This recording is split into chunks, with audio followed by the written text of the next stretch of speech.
उस परमात्मा ने सारे वसीले भी बना रखे ने कि मनुख सच हो जाए। अवतार आए, पैगंबर आए, धर्म ग्रंथ आए, बड़ा ज्ञान आया, मनुख सच हो जाए। उन्हें अपनी बांह पकड़ाई हुई है भी मेरी बांह पकड़ के पहुंच जाओ मेरे तक। जीवन दे रस्ते च किधरे प्रभुता मिल सकती है, धन संपदा मिल सकती है, परिवार मिल सकते हैं, धीआं पुत्र मिल सकते हैं, भरा मिल सकते हैं, दोस्त मिल सकते हैं, लेकिन मंजिल है परमात्मा का मिल जाना। वख-वख पड़ावां ते लोकी रुक जाते हैं ते पड़ाव नूं घर समझ लेंदे ने, रस्ते नूं ही घर समझ लेंदे ने। कहंदे ने बदकिस्मत है वो बटाऊ वो राही जो रस्ते नूं ही घर समझ लवे, पड़ाव नूं ही घर समझ लवे।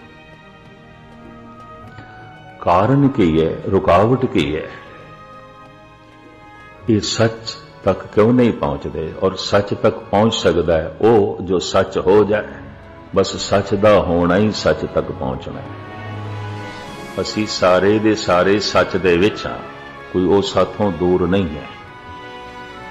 ना अस्थानक दूरी है ते ना ही समय की दूरी है। मैं सब दोहरा रहा, अस्थानक दूरी कोई 5-10 हज़ार मील की दूरी ते नहीं है। समय की दूरी वो कोई 2-4 हज़ार साल पहले होया होवे या 1000-2000 साल बाद विच होवे, ऐसा भी नहीं है। वो ते है सो है। और नेड़े तो नेड़े, नेड़े तो नेड़े कहना भी ठीक नहीं, सब कुछ उसे दे विच है। जिवें मछली दा जन्म, मछली दा जीवन, मछली दा मरण सागर दे च है, सारे दा सारा ब्रह्मंड परमात्मा दे च है, उस तो बाहर नहीं है।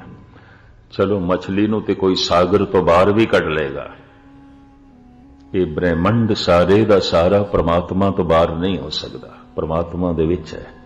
कि जे सारा ब्रह्मंड परमात्मा दे विच है तो असी परमात्मा दे विच हां। सिर्फ उसका सानू बोध नहीं है, समझ नहीं है, पता नहीं है।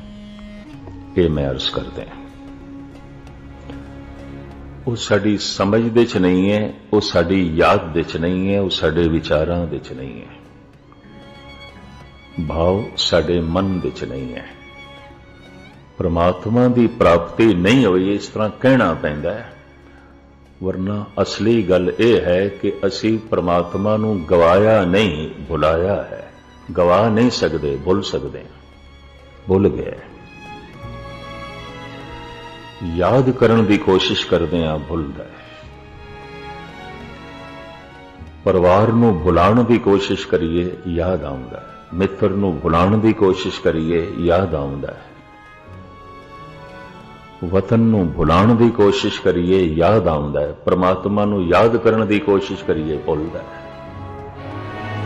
परमात्मा नूं याद करने की कोशिश करिए, भुलदा है। पदार्थ नूं भुलाण की कोशिश करिए, याद आउंदा है। संसार नूं भुलाण की कोशिश करिए, याद आउंदा है। निरंकार नूं याद करने की कोशिश करिए, भुल जांदा है, भुल जांदा है, बार बार भुलदा है। भुलावड़े भुल्ली भुल भुल पछताणी, बार बार भुलदा है, बार बार याद करते हैं। कारण हिरदे ते जिसका प्रभाव नहीं है, हिरदा उसनूं याद नहीं कर सकता। हिरदे ते प्रभाव क्यों नहीं है? समझ नहीं है। समझ दे च यह आ जाए कि वह महान है। किधरे यह भी ना पै, इस गल च पै जाना कि वाकई परमात्मा पूरा समझ दे च आ जाता है। समझ यह आ जाती है कि तू मेरी समझ दे च नहीं आ सकता, इतना महान है।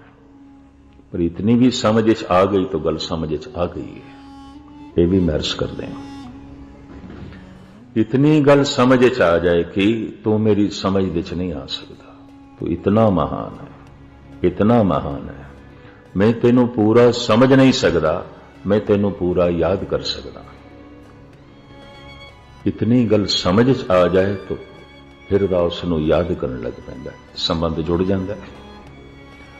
असी उसनूं गवाया नहीं, गवा नहीं सकते, भुलाया है, भुला सकते हैं। भुलाया क्यों है? समझ दे च नहीं। तो हुण मैं दोहरावां, जो मेरी समझ दे च नहीं है, नहीं है। होवेगा परमात्मा, अगर मेरी समझ दे च नहीं है तो नहीं है। रोम रोम दे च होवेगा परमात्मा, मेरी समझ दे च नहीं है तो नहीं है। जर्रे जर्रे दे च होवेगा परमात्मा, मेरी समझ दे च नहीं है तो नहीं है। पशुओं की समझ दे च नहीं है तो परिवार नहीं है, उन्हों की समझ दे च परिवार नहीं है, परिवारक जीवन उन्हों का नहीं है। कौन मां है, कौन भैन है, कौन नाना है, कौन दादा है, समझ दे च नहीं है। समझ नहीं है तो पशुओं की दुनिया दे च परिवार नहीं है। अगर समझ ना होवे तो मनुख की दुनिया दे च निरंकार नहीं है। परिवार दे होंदे होया पशुओं की दुनिया दे च परिवार नहीं है, क्योंकि समझ नहीं है। निरंकार दे होंदे होया बहुते मनुखों की दुनिया दे च निरंकार नहीं है, क्योंकि समझ च नहीं है। इसनूं इस तरह लेना, जो मेरी समझ दे च नहीं है, होवेगा परमात्मा, है परमात्मा, समझ दे च नहीं है तो नहीं है। हर वो चीज जगत दे च नहीं है जो मेरी समझ दे च नहीं है।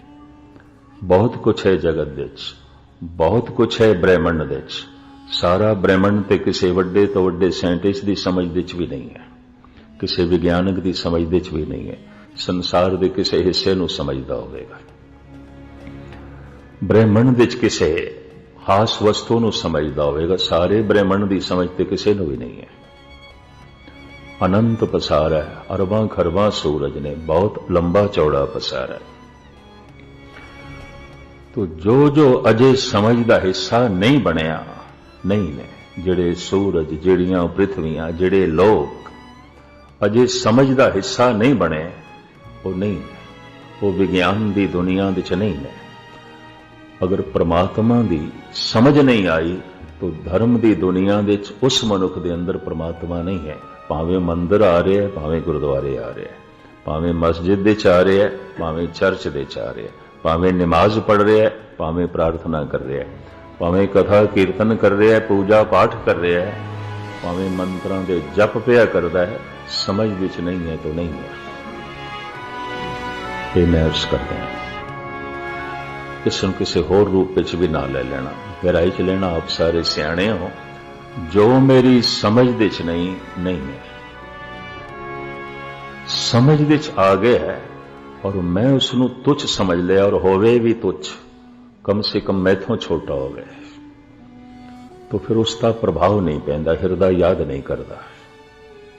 मैथों वड्डा होवे, कम से कम मैथों ते वड्डा होवे, महान होवे और प्रभाव पै जाए। समझ दे च भी आ गया, कौआ है, ये गऊ है, ये कुत्ता है, आ गया समझ दे च। ये मेरी याद दे हिस्से नहीं बन सकते। कंकर है, पत्थर है, रेत दा जर्रा है, मेरी समझ दे च आ गया, पर ये मेरी याद दे हिस्से नहीं बन सकते, क्योंकि इन्हां दा मेरे ते प्रभाव नहीं है। समझते है, प्रभावित नहीं आ मैं इन्हां तो। ये मेरी जीवन की लोड़ नहीं है। ये कुत्ता मेरे जीवन की लोड़ नहीं है। ये बिल्ली मेरी जिंदगी विच किसी काम दी नहीं है। मैं इस तो प्रभावित नहीं हाँ, तो मैं इसनूं बार बार याद नहीं कर सकता। ये मेरी याद का हिस्सा नहीं बन सकता। जिस तो मैं प्रभावित हाँ ते जिस दी मैनूं समझ है, मैं उसे नूं याद कर सकता। ते प्रभावित किस तो होवांगा? जो महान है, जिसनों मैं महान समझे, महान मने, कम से कम मेरी अकल तो भी महान है। इतना महान है कि मैं ये समझे है कि तू पूरा मेरी समझ दे च नहीं आ सकता। तू ते इतना है, मैं ये जाने है, मैं तेनू पूरा नहीं जान सकता। मैं ये समझे है, मैं तेनू पूरा बयान नहीं कर सकता। जे हों जाना आखा नाही, कहना कथन न जाए। मैं नहीं कह सकता, मैं बयान नहीं कर सकता। इतना है, उसके सामने मेरी जबान बहुत छोटी, बहुत छोटी, बहुत छोटी। तो इतना है ਉਹਨਾਂ ਦੇ ਸਾਹਮਣੇ ਮੇਰੀ ਅੱਖਾਂ ਬਹੁਤ ਛੋਟੀਆਂ और तू इतना ज्यादा है ਉਹਦੇ सामने मेरी बुद्ध मेरी अकल बहुत छोटी तू समर्थ बड़ा मेरी मत थोरी रा तू बहुत वड्डा मेरी अकल बहुत छोटी